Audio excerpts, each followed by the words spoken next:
welcome to Behind the Build. I am your host, Jonathan Jacobs.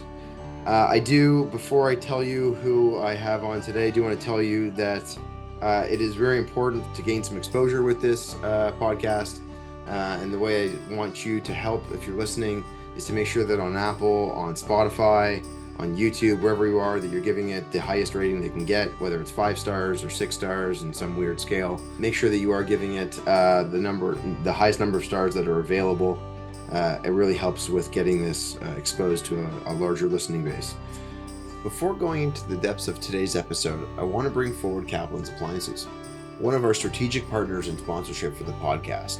Kaplan's was founded in 1944. That is over 80 years of customer service for clients in and around Toronto, Canada. Think about that really for a minute. In 80 years, think about what's happened with appliances and how much they've changed, and now the importance of what customer service means to our clientele. Finding suitable products for a client, ensuring that we understand what they need for freezer space, fridge space. Where are they going to put their wine? Is it going to be panel ready? Is it not? Kaplan's has a wide array of products available for you and your clients. So if you're interested in learning more about them, I would be happy to connect you. You'll be able to gain product knowledge on Sub-Zero, Wolf, Miele, Genair, Fisher-Paykel. If you're looking for outdoor, well, it could be Lynx, it could be Kalamazoo. Feel free to email me, Jonathan, that's Jonathan, at waldenhomes.ca, and I would be happy to connect you with an in-store manager that will look to understand what your needs are to connect you with the right sales rep for your clients. And now, back to the episode.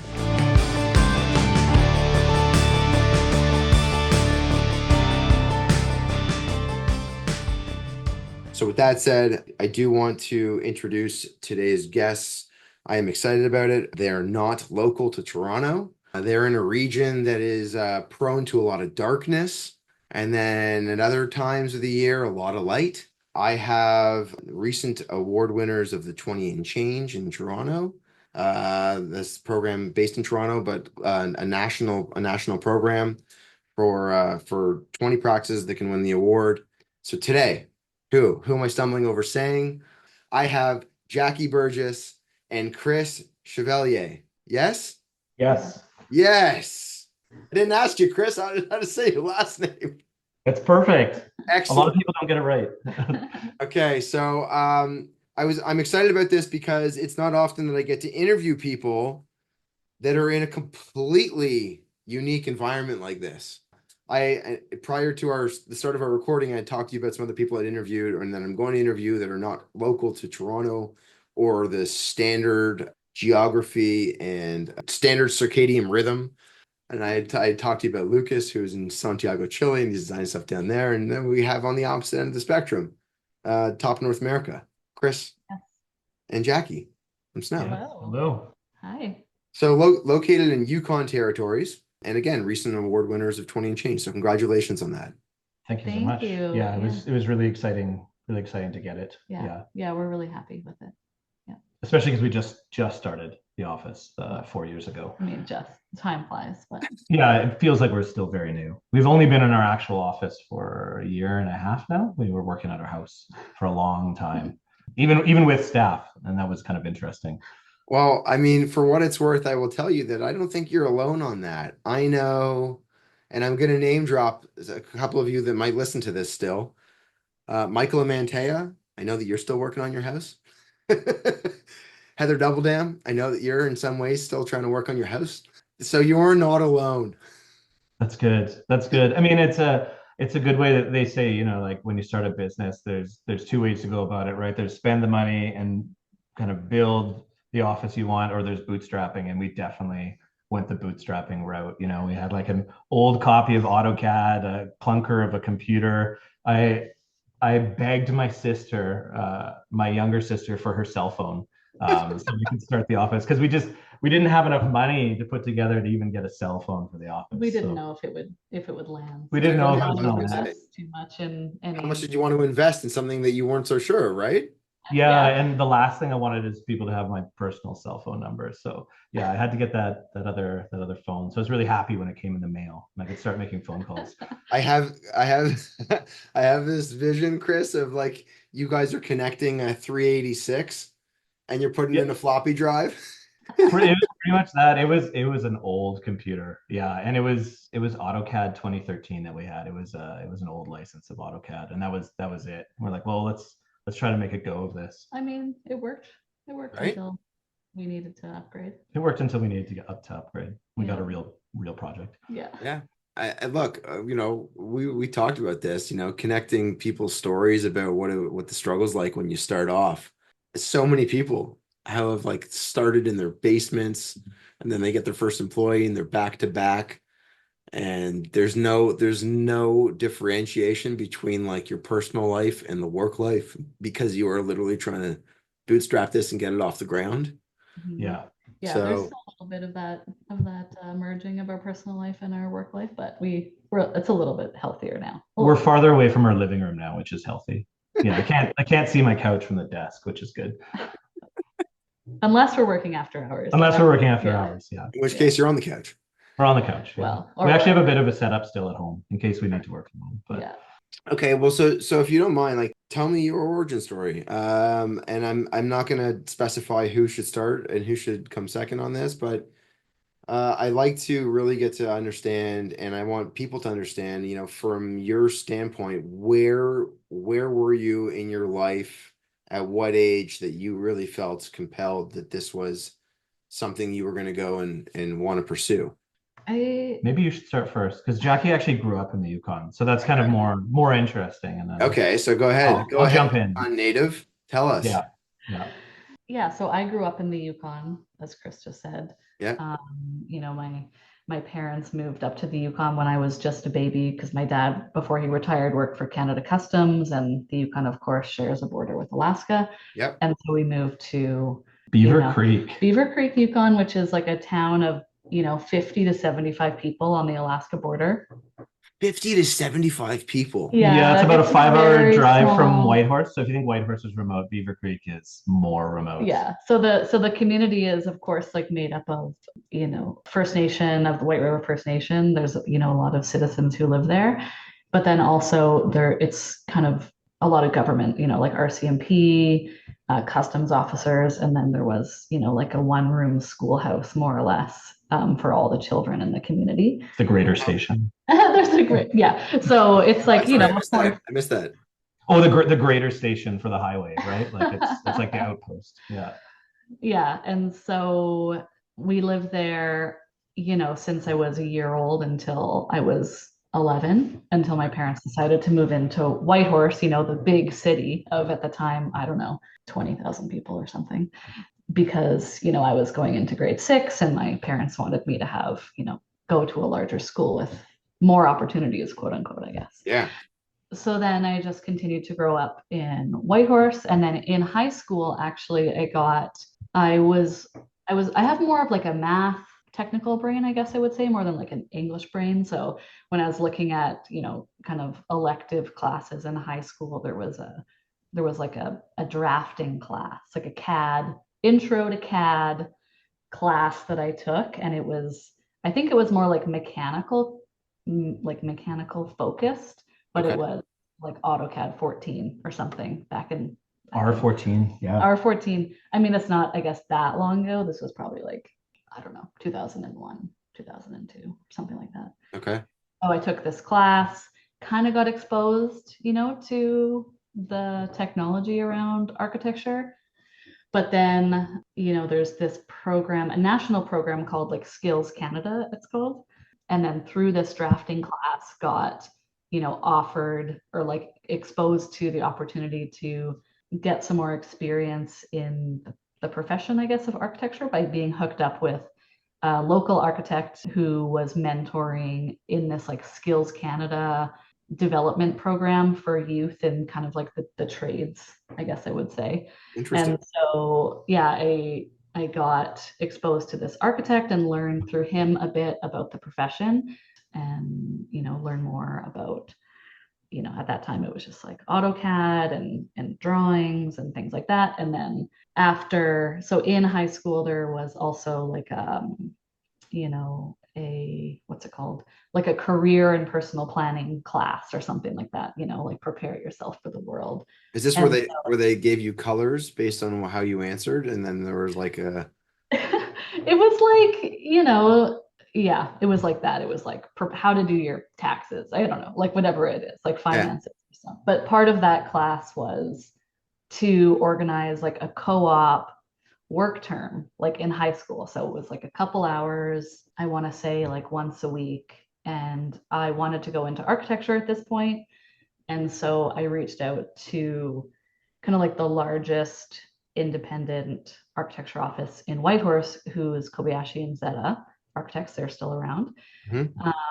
And I wanted to do this co-op term. Well, I mean, class really, like a couple hours.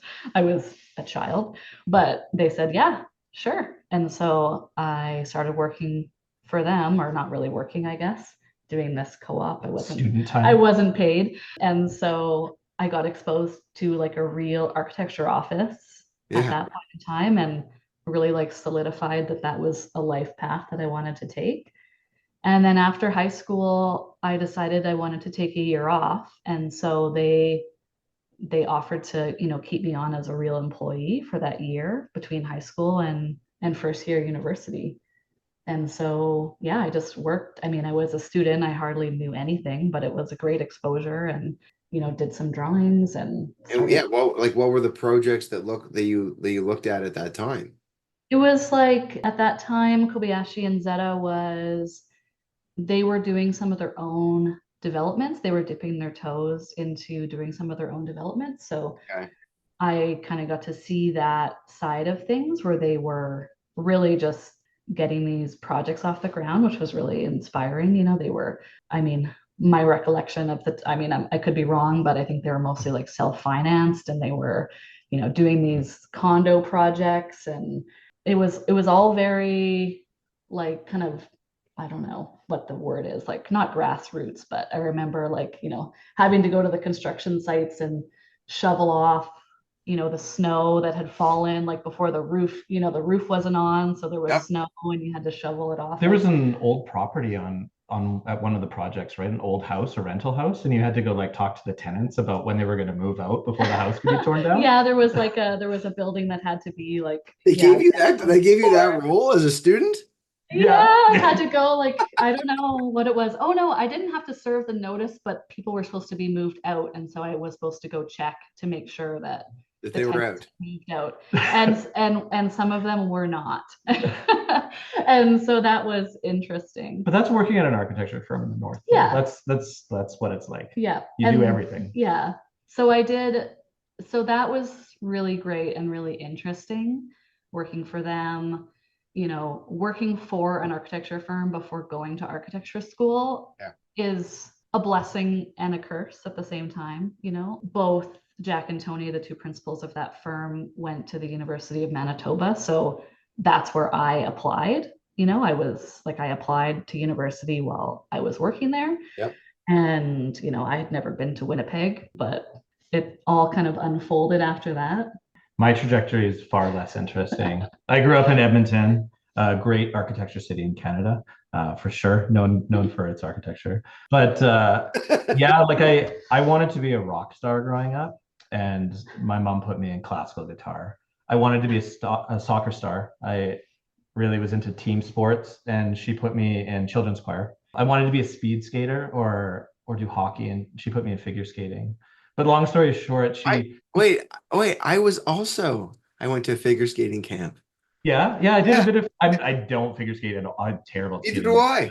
I don't know anyone else that's ever done that. Yeah, I was in figure skating camp, definitely. She was like rallying against the like traditional I think she was sports methods. Well, yeah, I think she was like, this boy is gonna, I don't know, he's gonna be an artist. But anyway, she decided I was gonna be an architect at a young age. Yeah, so she put me in. There's, for whatever reason, there were children's architecture camps, which is great, I think, at the Edmonton Art Gallery at the time, which is now the Art Gallery of Alberta, which was a fantastic brutalist building too. back then. But so I went to those camps during the summer, and there were architects that would come speak, and we would build cities out of glue and confetti and found objects. Like, I don't know how old I was at that time. Like, I might have been 9 or 10. Right. But yeah, they had architects come speak. I think at that point they were going to build the Windspear Center, or they were designing it. And yeah, the architects came for that. And they brought a scale model, and I was just enamored. The fact that you could get paid to imagine something and then have it built was, I mean, that's exactly what I wanted to do. And it was that camp. So I guess it was my mom forcing me into these things that got me there. I also molded me. I also wanted to be an astronaut at one point, but then I realized that there have been more prime ministers than Canadian astronauts. So I figured, architecture is probably a better bet. Hey. Let's not put a cap on what you're capable of doing in your life. Yeah, exactly. There's still time, right? Like maybe they need an architect in space. I'm there if anybody is listening. But yeah, and then, I went to school, still wanted to be an architect. And then there's no architecture program at the U of A, which is a shame. Edmonton, I think, is the only city over 1 million that doesn't have an architecture school. The U of A absolutely should have an architecture school. So if anybody is listening, we got to set that up. Edmonton needs it and would benefit from it. But I was a bit of a chicken, didn't want to leave home. So I applied for engineering. I did a year of engineering. I absolutely hated it. I enjoyed doing the free body diagrams more than I enjoyed doing all the calculus and the math. Oh. And I remember meeting with a student coordinator to drop out. I ended up dropping one of the courses before the school year was out, just because it was, I think, programming, and I just didn't want to do it. Didn't want to learn C++. And I think he looked at my transcript. He's like, "You don't need to drop out. Why are you dropping out? Your grades are fine." And I said, "I want to be an architect." He's like, you shouldn't do that. There are more opportunities for you as an engineer. I remember the conversation. He's this old guy, and he's like, "Yeah, don't go into architecture. You absolutely don't want to do that." And then I was called him. Pardon? Have you ever called him since? No, I haven't. I don't even know his name, but okay. But I remember sitting down, and he's like, you want to be an engineer first, and then maybe go into architecture. Right. But of course, the faculty of engineering would tell you that. But yeah, it was an interesting conversation. And then I was a bum for 2 years at the U of A. I took taking random classes. I took fine art because I actually hadn't taken much art in high school. Yeah. So I was painting. I took poli-sci, psychology, industrial design, and then I went the next year into industrial design. I took some ID at the U of A, and then finally my parents said, "What are you doing? You're not working towards any degree, so you really should probably do something with your life rather than taking all these random courses. You're running out of your scholarship money. You're going to have to start paying for this yourself." So I really wanted to go to Dalhousie. So I put together the portfolio. I put together all the letters. I wrote the statement of interest. I did all of that, and then I just chickened out. I don't know why I chickened out. I chickened out. Portfolio, right? Yeah, I was just so nervous about the portfolio. I was like, I can't submit this Really? portfolio. Yeah, and I'm not sure why, but so I ended up applying at the U of M because it was the only school in Canada at the time. I don't think it's this way anymore. You didn't need a portfolio to apply. And the U of M is an amazing program. I loved my time there, but the reason I ended up there, that I applied there, is because they didn't have the portfolio. It's easier. Yeah. It's easier. Yeah. It's easier. And it's true. Like, for me, there was a point in time where I explored going to Waterloo, and I did submit a portfolio and got rejected, and then went to the U of M, no portfolio requirement. And so we both kind of ended up at the U of M by accident, in a way, I guess, by chance. That's life's trajectory, though, right? You don't plan these. Yeah. And that's where we met. And the rest of that's obviously why you both got rejected. Yeah. Yeah, exactly. It was meant to be. Yeah, both mentally rejected from doing something and physically rejected from getting in. So yeah. So I did like an entrance year at the U of M, like University 1, they call it, because I hadn't gone to university previously before that, whereas Chris had the 3 years at the U of A, so didn't need to do the entrance year. But then we both went in and ended up in the same studio. When group. did that start? 2005. Yeah, 2005. We both landed in sort of first year environmental design in Winnipeg, and that's where we met.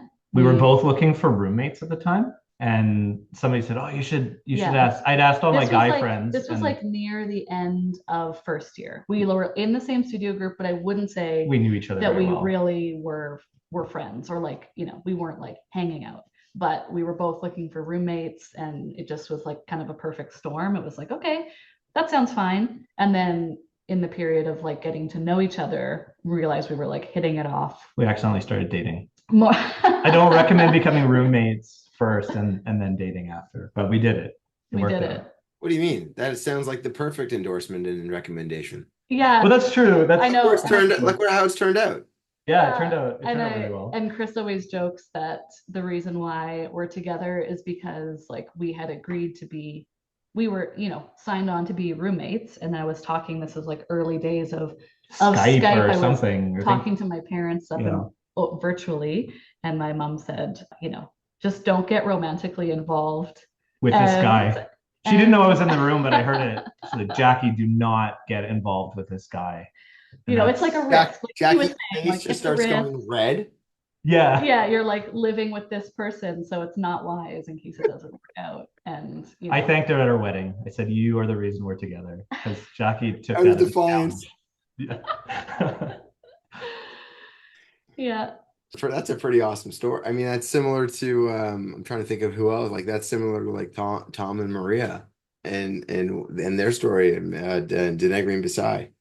Yeah, so we've been doing every group project together since first year. I mean, probably not every project, but a lot of them. We were in almost all the same studio groups, group projects. Right. We've worked together a lot too at offices, which we were lucky to do. Yeah, too. so we did a lot of like partnership on projects, through university, and then your kind of like career path, I guess, has been in tandem more or less. There's a couple outliers.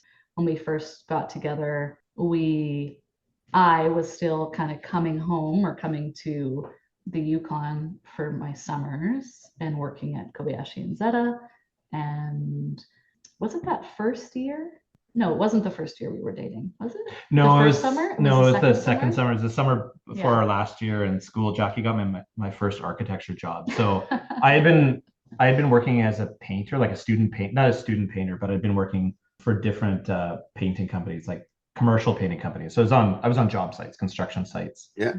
Which was great. I got to see that side of things, and I just loved it. I already knew I wanted to be an architect, but to actually be on a construction site and see things get built. And so I was doing that. And I remember the interior designers or the architects showing up, in their white hats, and they didn't look quite like they fit in on site. And I still remember that to this day when I show up on site, like that just kind of how that persona and how that feels. But so I was doing that, and then I was like, well, I could be a painter myself. So I started my own business, and I was painting houses on the side, and I was just planning on doing that for the summer. That was the first summer that we were. That was the first summer we were dating, and the second summer I was like, I'm just going to do this again. And Jackie's like, no, you got to work for an architecture firm. You're like, this is ridiculous. You're in architecture school. You need to work in an architecture firm.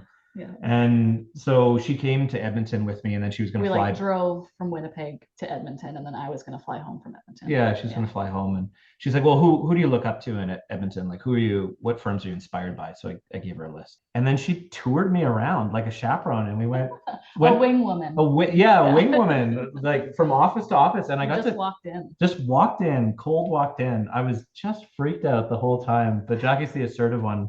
Anyway, so I got to meet lots of people, and they're like, we're not taking students. And we went into Barry John's architecture, which is now Group 2. They were just kind of in the throes of getting merged or acquired by Group 2.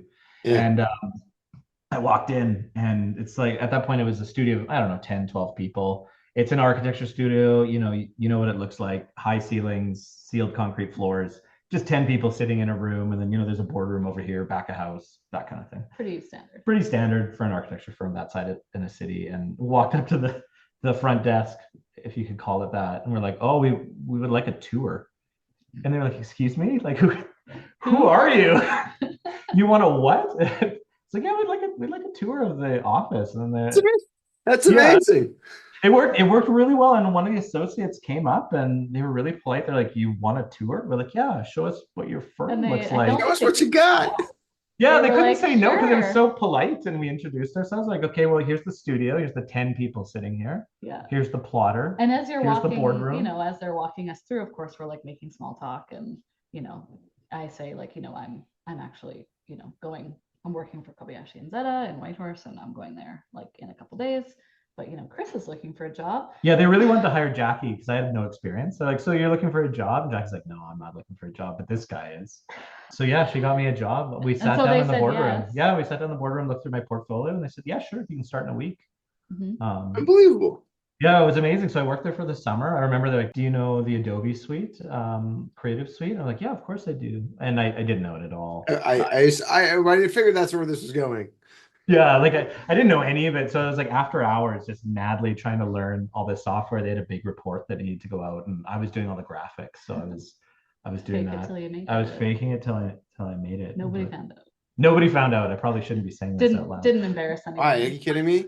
You know how many more like incriminating stories I have heard of people moonlighting while they're working somewhere? Well, there's that's coming up later. That's okay.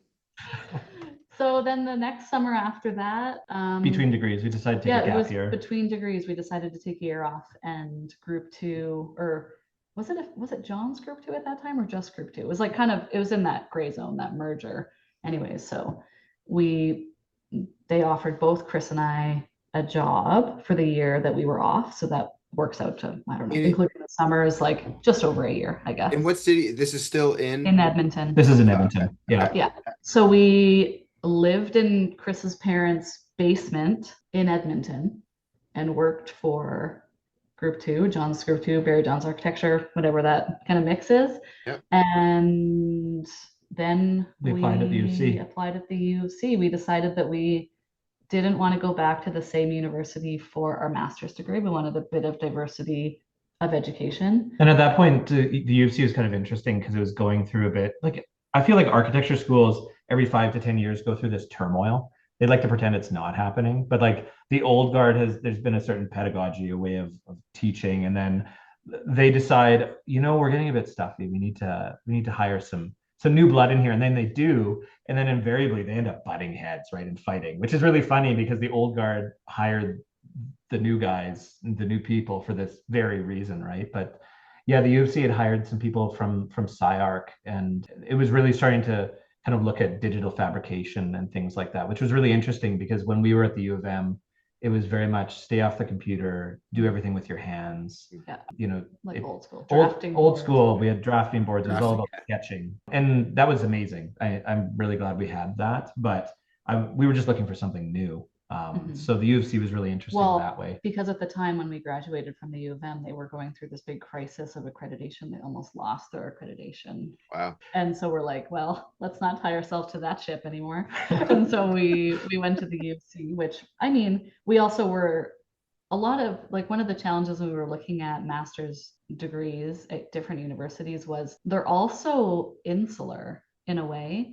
Coming to a new university for your master's degree, they almost like treat you like you're an undergrad student again. Yeah, you're an undergrad student, like you haven't, completed a bachelor's degree already in architecture. They always make you do a remedial year. Like if you go to Dal, they're like, well, we'll see what you can do. And no guarantees that you'll actually get in for the master's program. And we were like, well, we're not going to move out east and then not actually have a guarantee that we're going to get into the master's degree program and then sign us up for like a 4-year master's degree.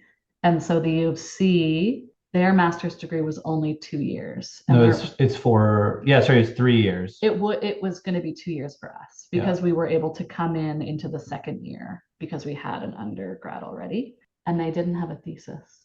No, they're one of the schools in Canada that doesn't actually have a thesis. I mean, that is they just have a final. It's kind of interesting. They just have a final project, but they also have a term abroad. At that time, it was in Barcelona, so we got to be in Barcelona for 4 months. Yeah, which was just exceptional. I mean, it's an amazing city. It's an amazing city to study architecture in. So actually, the interesting thing is that we go to the U of C, but right before we went into our master's degree, Chris proposes to me. Yes. And then, true, I did do that. So obviously I say yes. And we between Wait, before you finish the story, I just have to Yeah. describe what I see right now to people that are listening. Okay. Okay. Chris was just like sitting forward and like engaged in this story, and all of a sudden, Jackie goes and starts and says that they're getting proposed, and Chris kind of sits back and starts smiling. Yeah, And I was like, that's right. Of and course she's they saying both that. looked at each other, and it was a beautiful moment right there where you get to remember, like, that's what that young love was, right? Yeah. Like, as we're figuring this whole thing out, let's figure it out together, and let's be committed to each other as you're figuring this out. Yeah, So it's true. sorry, go ahead. I It apologize. it feels like ages ago now, but it really wasn't that long ago. Well, and I bring this up because, like, really a large part of my enjoyment in doing this is to humanizing what you do. And I know that there's all of these stages of what you go through in life that lead to kind of where you are now. But there are some real pivotal moments, and they come and they go really quickly.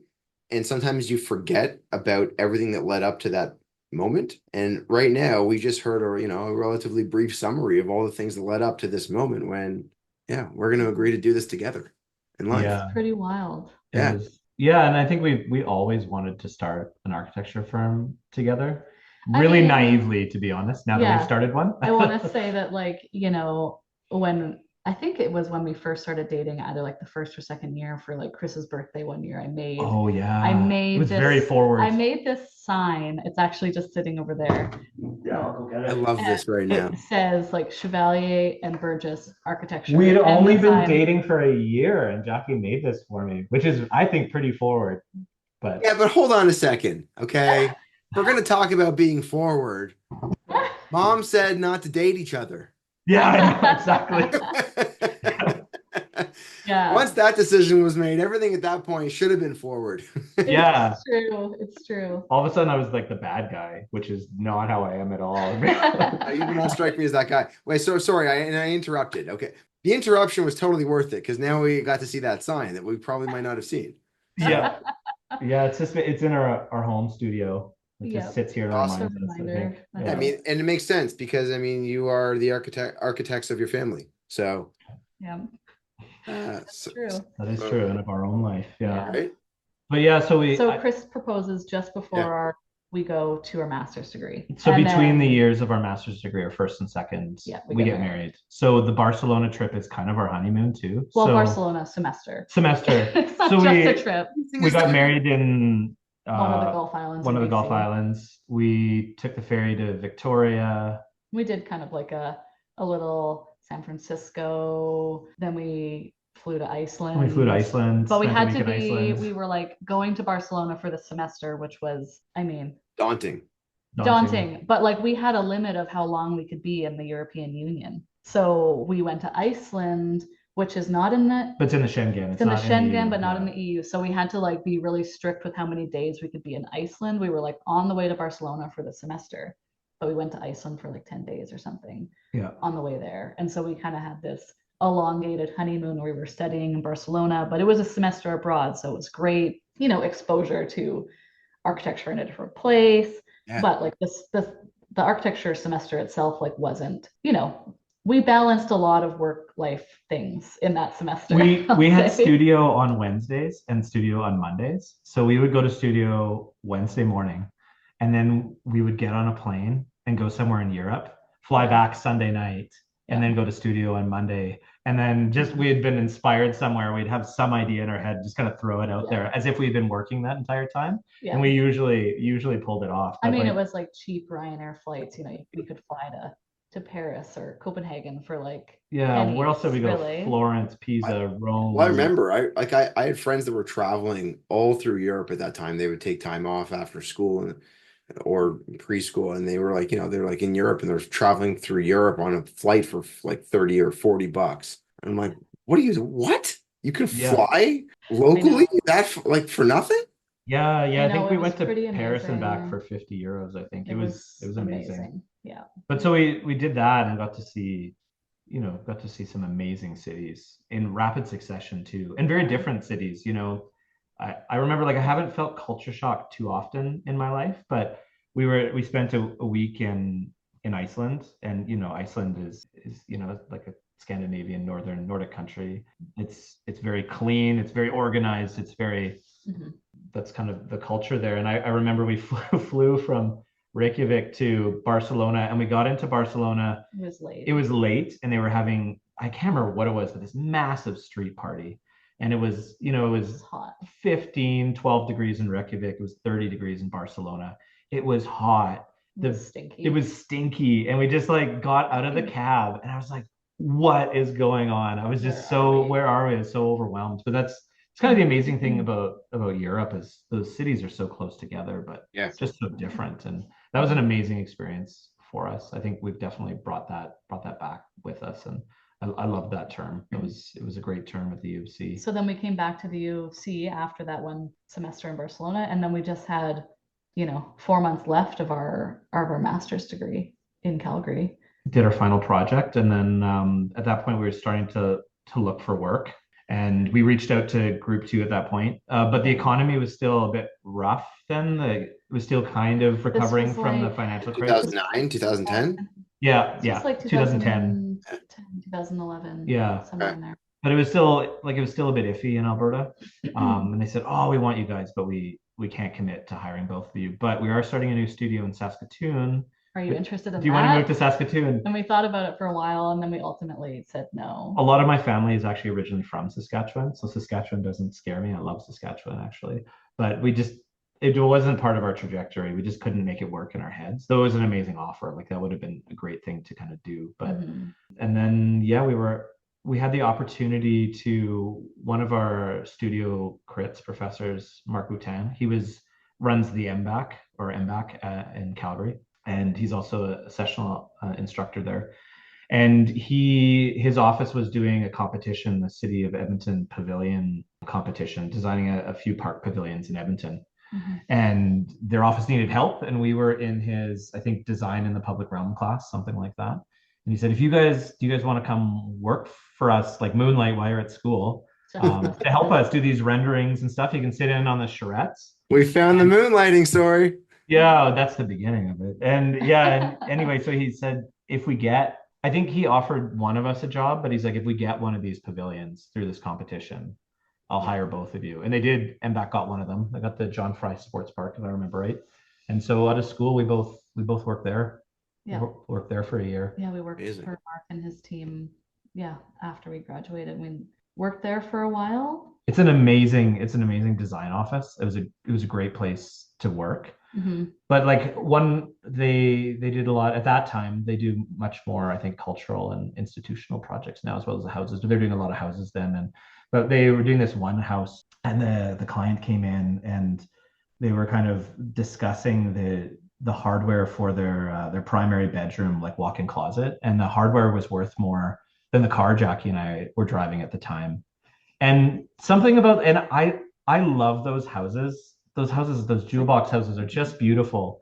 But something in me just like kind of snapped. I was like, is this what I want to be doing with my education, right? Like I don't, and I love those houses. I still look at I wish we had more of those houses at s.no. Amazing opportunity to get a project with a budget like that. Yeah. Like we're kind of jealous now in retrospect. Yeah, in retrospect. But I was like, this hardware is worth $20,000, and it's just the walk-in closet. And Jackie and I were like, maybe we need to go on an adventure. Like, I don't know.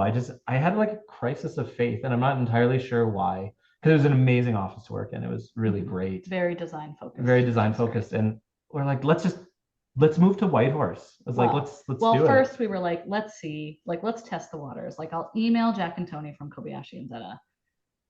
We had come up for Christmas with my family, and we were here. I had worked there for one summer too, actually, so they knew who I was. That's true. I wasn't an unknown commodity. That's true. I forgot to mention that. So, and then, we were here at Christmas, and Chris says to me, you know what? Like, why don't we explore moving to Whitehorse? And it was never on my radar. You never want to move home. When you grow up somewhere, you're like, I'm never coming back here. Like a small town, it's never going to be something that I'm going to want to do. But we were looking for a new opportunity. And so I said, I'll email Jack and Tony and we'll see what they say. And I just kind of laid it out. I'm like, we're looking for a change. Is there any space at the office for both Chris and I? And they said, when can you start? And so Yeah, we moved. gave our notice at Mark's office at MBAC, and I think my dad came down from Whitehorse with his truck, and so there's like, very short story. There's a truck trailer dealer here, and they buy their trailers in bulk from a place they get fabricated in Calgary. And he called them and said, do you need a trailer driven up anytime soon? And they're like, yeah, actually, if you want to go pick one up in Calgary for us. So we loaded this trailer up with our stuff, right? They knew we were doing it. And drove it up here for him, and just, free. They said, as long as it's clean and empty and we don't know you used it, by the time it gets to our lot, you can do whatever you want with the trailer. So that's how we moved up here. Yeah. So my dad borrowed this trailer more or less. Well, I mean, if anything, you did them a service, because if there would have been a defect with that trailer, you would have likely found out about that. Exactly. We would have known. Solve it for them. Yeah. So we moved up. My dad hauled all of our crap up the highway. Not that we had that much stuff back then. We were just students, but what I like to call things out as I kind of hear them and see them. And you talk about the glamour. What was the term you used to describe the house? The jewel box? Like a jewel box house? Yeah, jewel box. So what's interesting is, like, you say you kind of, wish you kind of had some of that now, but I'll tell you, like, you don't strike me as the kind of people that are ultimately very materialistic at all.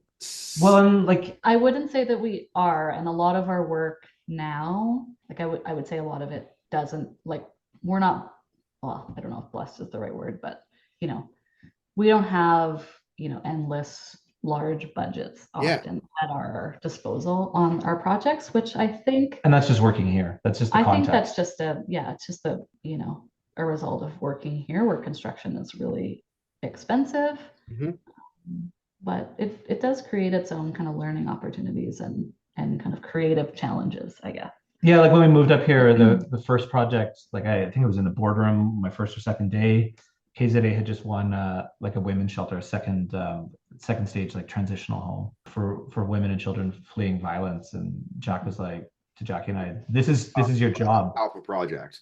Yeah, and I was like, yes, like it's like a 4-story building. It was a 4-story building. It was a big building, and Jack kind of just let us roll with it, for better or for worse. I learned a lot on that project, but it was also a really powerful project to be a part of. Like, when it was done, and the project's named Betty's Haven, I got to walk Betty, the Sojin, the namesake of the project, through First Nation elder. She's a First Nation elder who had worked with the Transition Society to kind of get this project off the ground, and in their more emergency shelter, the first stage housing. I got to walk her through the project, and it was just amazing. I was like, this is why I became an architect, right? It's not, I love all the fussy details. I really do. What architect doesn't? But I was like, this is why I became when people are like really heartwarmed that you're devoting your time to this project, and it's getting off the ground, and that is really, it's not often as an architect you actually just, somebody says thank you to, in a way, right? I mean, you're getting thank you through magazines, publishing, whatever, you get paid, but it's like a job, when like the actual client, like the user group, when they're like, thank you for all your hard work on this. It's really nice. Like, it's definitely why I think we do what we do. So yeah. But that was before s.no. That was before s.no. That was when we were both at KZA. So Jackie, I think I worked at KZA for 8 years, and Jackie worked at KZA for 4. I think it was always in the back of our minds that we wanted to eventually, kind of go off on our own. I wouldn't say it's something that we like actively pursued until later. Working at KZA was a great learning opportunity. Like any small firm in the north, just work, like the breadth of work that any small northern firm does is like such a great learning experience. And so it was a great place for Chris and I both to get a ton of experience. Yeah, exposed to like a lot of people, a lot of different projects, getting experience, doing things that, intern architects at bigger firms may struggle to kind of get in the door with. We weren't pigeonholed into certain types of projects. We were writing specifications. We were essentially acting as project architects as interns. Yeah. Obviously with the oversight of the principals, but it's just a great, like, the learning curve. Yeah. It's extreme. when you're just kind of This thrown in. scary first few years though, because you realize you don't know anything coming out. Well, yeah, I mean that's anything. Look, I started working at Walden, okay, and like we build really nice homes. We build some jewel boxes, okay. Yeah. Yeah. They might not be boxes. They might be a little bit bigger than boxes, some of them, okay? But then we also we do different stuff. And the reason I say this is because I have no history whatsoever with construction. I didn't go to school for it. I had zero. You talk about fake it till you make it. I mean, Yeah. I couldn't even fake it. I was like, I don't know anything about this. And I say it because, yeah, you jump into things that without knowing anything, but when you've got the right mind and attitude for things, and you can appreciate and be honest with people about what you do and do not know, it can generally lead to an outcome where you're going to get a lot of knowledge when you ask the right questions. Yeah. And you sit in and you listen, and then you bring forward what you can when you can. Mm-hmm. And then it lends itself to, what you've experienced 4 years ago. So, and I want to be cognizant. So I want to touch on the catalyst to eventually go and open s.no. And I do want to specify for anyone listening, if at any point while you're listening or as you go forward with this, if you're going to look up s.no, don't add the W. You will not find them. You will not find us. Okay. It is s.no. Okay. Yeah. So just important piece of information, and you'll see some of their work as we feature it throughout the week on our Instagram page. Jackie and Chris will send over some of their projects that they want to have featured on the Instagram page, so that you'll be able to see that. So if we can, I want to shift to that. So I want to shift to the opening of the practice, all the fright and anxiety that came with what that was, talking about that computer and AutoCAD 2013 and the block cell phone that was the briefcase. Yeah. Talk about that. And then the other thing that I want to go into is what it is like to design and build in the region that you're in, given the conditions of what you have to experience. So just to manage this, because we're got a little bit of time left. I want to be able to touch on both of those. So yeah. So I guess I would say the development, the beginning, I guess, of s.no started, I guess you could say, in a moonlighting capacity. Chris and I had moved to Whitehorse. We lived in a condo downtown, and we did that for about a year. And then we're like, you know what? Let's build a house. Let's build a house. And which is easier to do in Whitehorse than elsewhere, because there's a lands desk, and the largest developer of land here is the Yukon government. Yeah, and you can essentially buy bare land. Buy bare land, which is way easier than most cities. So it was easier for us to do. So we're like, okay, we convinced, my parents to, put up their house equity to build it, with their money, and we would ultimately buy it off of them at the end of the whole thing. Jackie's brother is a carpenter, and he runs like a small construction company. It's usually him and someone else. And so he's Jackie's dad. He's like, sure, I'll build it. And we're like, yeah, we'll design it. And, we built our first house in 2014 here in Whitehorse. And we had to put Jackie was out with friends one night, having drinks with friends. I mean, we didn't have to, but we're like, you know what? We want to put a bit of like, a something brand on the title block. Put our name on this title block. We're submitting it for a development permit, building permit. We didn't have an office. We didn't have any name, brand, or anything. And then, I was out with some friends one night, and Chris was bored or I don't know what, and he's like, I'm just gonna brainstorm some names for this company, or like not a company, but I guess like something to put on our title block. So I come home, and Chris is like, what about s.no? I was thinking of cheeky cold names. Yeah, cheeky northern names. And we weren't registered at the time, and so we were still interns. We were still interns, and so we were like, well, we can't call ourselves architects. So we're like, s.no, okay, that'll stand for Site North Office, because we're not claiming that we're architects. Interesting. Yeah. And it had like the backronym of Site North Office, which Jackie now hates. Whenever I call it that, Jackie hates that. But anyway, that's another story. So, and then he was like, okay, s.no, like maybe our logo could be like a snowflake. So he's like drafting up some snowflake in CAD, and it kind of ended up being this like 3D kind of like cube/snowflake, and I'm like, Yeah. that's it. And here And then we it's did a stuck. whole bunch of houses for family. We did a house for Jackie's mom, a house, Jackie's parents got divorced through all of this. It had nothing to do with any of this, but so we did a house for Jackie's mom. Not my fault. We did a house for Jackie's dad. We did a house for a mother-in-law. My parents actually had a house fire in Edmonton, so we designed their house. So we had like all these houses under our belt. Portfolio. Yeah, all of a sudden we had a portfolio, and we had like 4 houses that we had designed that got built, like which is very rare. I know we were so lucky doing these houses they for all family. have like varying levels of design success, you know. But yeah, early days, very low budgets, right? But it was fun. Whatever. And we like didn't have any, you know, we did the drawings, but like didn't have any control, right, over like what finishes ultimately got used. Like we suggested things, but you know, if my brother decided he wanted to do something different, he just did it, much to my chagrin.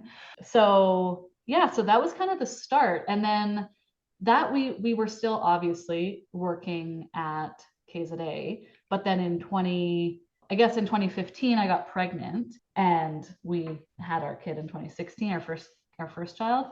And when I was maternity leave, I was just maybe like looking for a bit of a change, you know, like we kind of knew we wanted to do this thing on our own, but it was a risk, of course, both working for an architecture firm. We wanted to start an architecture firm. Yeah. So Jackie I was like, public sector. I like went to look, because that's pretty low risk. Yeah. I looked on the Yukon government's website, and I saw that they had a job posting for a project manager for like the infrastructure branch of community services, which, you know, does some architecture stuff. And the competition closed like the next day. And I was like, screw it. I'll just throw in my application. I don't even know if I want to get it. And I was super casual about it, but I got the job. And so, which was great when we had our second kid, because they pay like maternity benefits, right? Like not maternity leave top. Not like private practice where you just live off EI. There's like full top up for 32 weeks. It was amazing. Yeah, but we're getting ahead of ourselves. So, that all happened. I mean, to kind of jump ahead a bit, and then so Jackie's working community services at YG.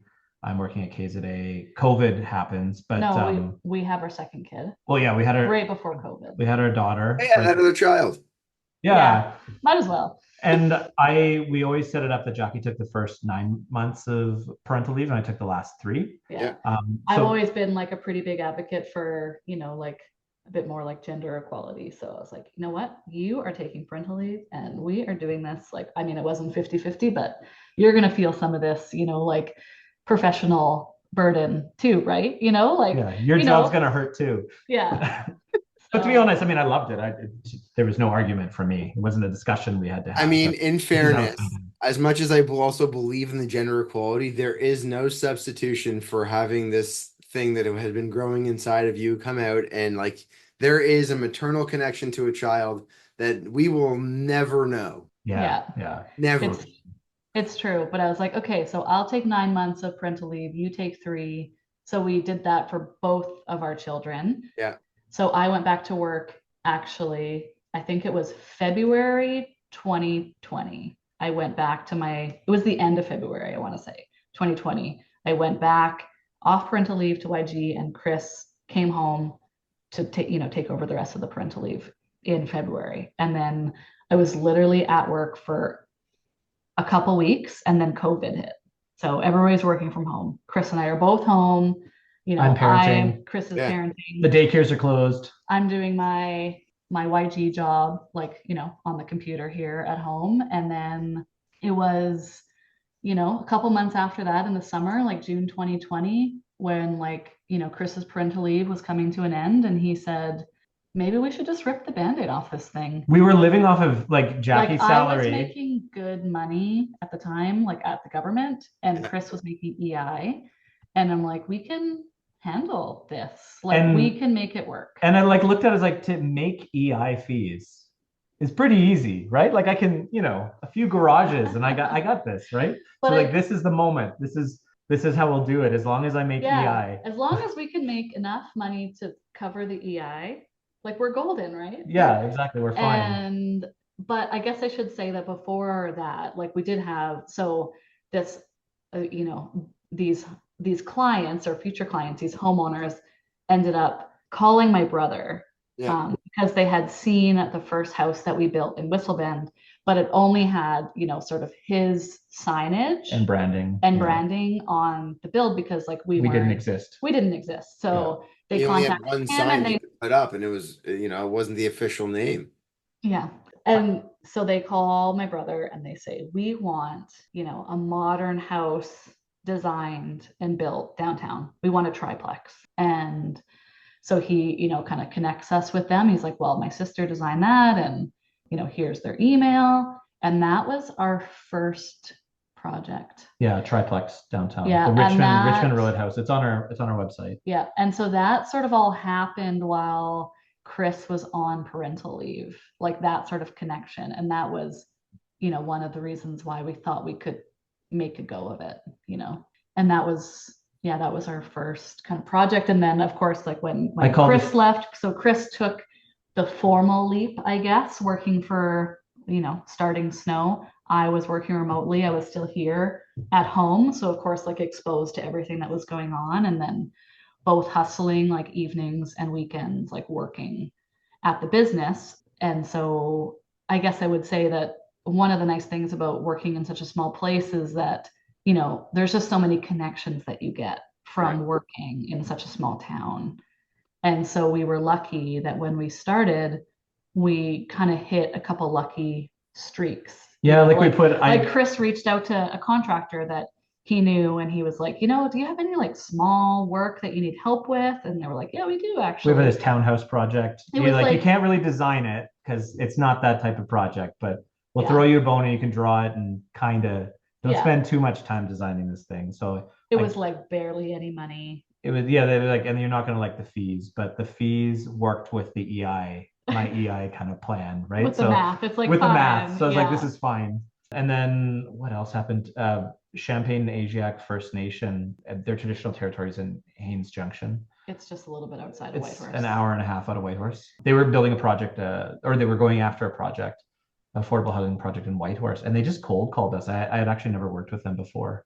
And I had a long conversation with them. Architects in Whitehorse and your name came up. And we liked your website. Do you want to design a 20-unit affordable housing project for us in Whitehorse? And we said, yeah.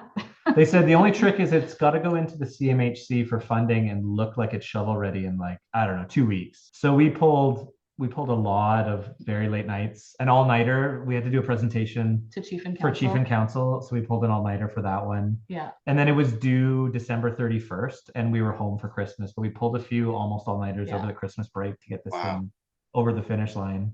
But when you get a call like that, obviously I don't like starting a business like that, but sometimes you just have to hustle.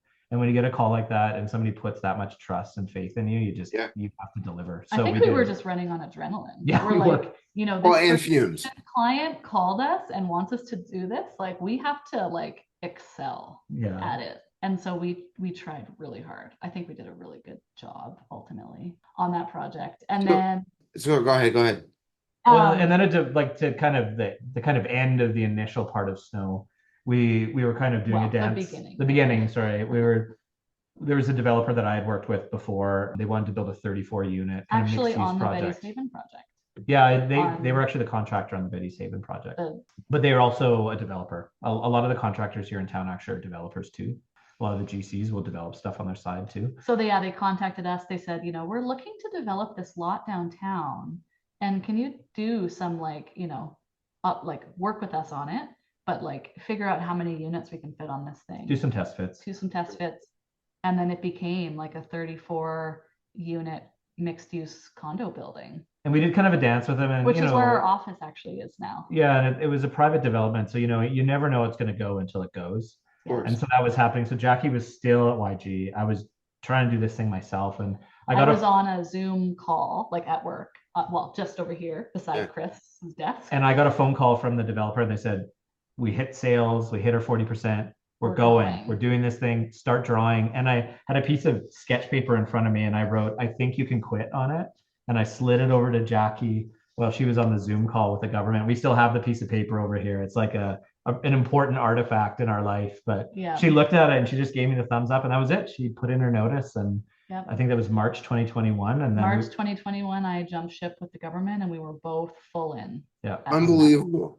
that was it. Yeah, Which was wild. Like with 2 small children, we're like, we're gonna financially support our family with this thing yeah, that we're doing. buy groceries. Yeah. I get it. I left. I used to work in automotive. I was an assistant general manager at a Hyundai dealership in Toronto, and at the time we were like one of the top dealerships in Canada. And I had been offered a position prior to where I am now, but ultimately leading to where I am now. And I left. Like this was a secure position. Mhm. Okay, like I had same thing. I had a young daughter. She was like 1, and I left, and I was like, "What am I doing?" And Yeah, what am Mhm. I doing with my life? It's right, scary. and you got your mortgage. You got all these things I that know. you Yeah. have to pay for. Yeah, exactly. It's like, where's Yeah, the so money gonna come that from? was, what's that? Where's the money gonna come from? Well, that's what we were wondering. We no Right, longer can make EI, right? Like right, Jackie was giving up her government job. We actually had Yeah. to make a living, and yeah, it was a really scary leap. But honestly, I looked at the fees and our fees were too low for that project too, but they were much better. For the And mixed use for the mixed use, project. I looked, I was like, we can survive on this So for 18 months, just the two yeah, of us, with really really low overhead. So like, Mhm. let's do it. Let's see what happens. okay. So I don't mean to do this, but I want to potentially summarize in some ways. This is not to diminish at all from the people that are helping push forward your practice. Okay, and I know. So how many staff do you have now We have five. There's five of us, in including total? us, designers, Yeah. intern architects, architectural designers, and then we have an part-time office manager. So five and a half. Yeah. So Which we five just and a kind of half. are starting. We're just starting to kind of bring in this person who's trying to keep us more in line, this office Right. manager. So in 3 to 4 years, you went from a risk and maybe not knowing where you are to almost 6 people. Yeah, and hiring our first two, we hired two people right off. Like after Yeah. a while, we didn't just hire one person, we hired two people, and Yeah. that was so scary. Yeah. Just I'm being sure. responsible not only for our own mortgage but for somebody else's Yes. livelihood is that's a lot of Well, responsibility. we realized we needed to hire people to help us because it was still COVID and Mhm. our kids were back at daycare. Yep. But it was that time when if they got a runny nose, they had to be home for 2 weeks. Yeah. And we were like trying to get this business off the ground. Yeah, it was And like desperate. It was with desperation. like no notice, like the whole like our productivity would just grind to a halt if our kids were home with us. And so we said, there's no way that we can continue doing this like Yeah. on our own. Take It's a pay impossible. cut just in order to be able to Mhm. move things and advance things forwards. So Yeah. okay. So I'm sorry that I'm like trying to because I want to get to this one other element, and that is Yeah. you're working in a region that Yeah. is known for like a lot of light or darkness in different parts of the year. Yeah.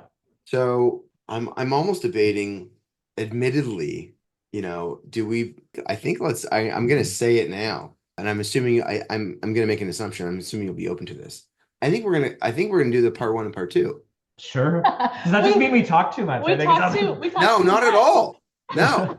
No, I mean, look, because the whole what I really enjoy about this, and I think if you're listening to this, you've probably really enjoyed too, is like it's really interesting when you have two principals, but they're a couple, because there's two unique stories that have come together and also have different experiences while they're experiencing the same story once they're together. And so there's this whole dynamic that makes it so interesting to hear and to listen to. So, and I say that because this whole other side of constructability and what it's like to work in that region is a topic. Like that is a topic in Oh itself. yeah, it's a heavy, it's There's a topic some- all on its own. There's some meat there for sure. Yeah, So, there's lots to discuss. so I want to do that. I'm gonna because we've covered a lot right now, and I want to be cognizant of time. So let's do that. This is part 1, and part 2 we're gonna start to talk about what it looks like to design and oversee the construction in a region that is really unique in this world, both from again, from a light standpoint, but then also from like the extremes of weather and what you experience. Because the first time I spoke to you, Jackie, I don't know if you remember, this is what, like a couple weeks ago now, I think. Yeah. I was on that random phone call, and it was you're like, well, who are you? What is going on? Yeah. Why are you calling me? Between that phone call and then the second call that we had together, you had received an accumulation of like a foot of snow over the course of like literally like a couple days, and it just like that was it. Winter hit. Yeah, that was it. That It snow was hasn't melted. It was it's still there. an early snow year. Yeah. So that I'm gonna say that this is, we're doing the lead in right now for what part 2 is going to be. So stay tuned for part 2. If you are an architect or a designer, I'm gonna tell you that you're gonna find part 2 really interesting, because imagine what it would be like to design for a region where you're not going to get a whole lot of daylight. You might have those beautiful windows, but it's going to be letting in darkness. Yeah. So stay tuned for that. Come out right after this one.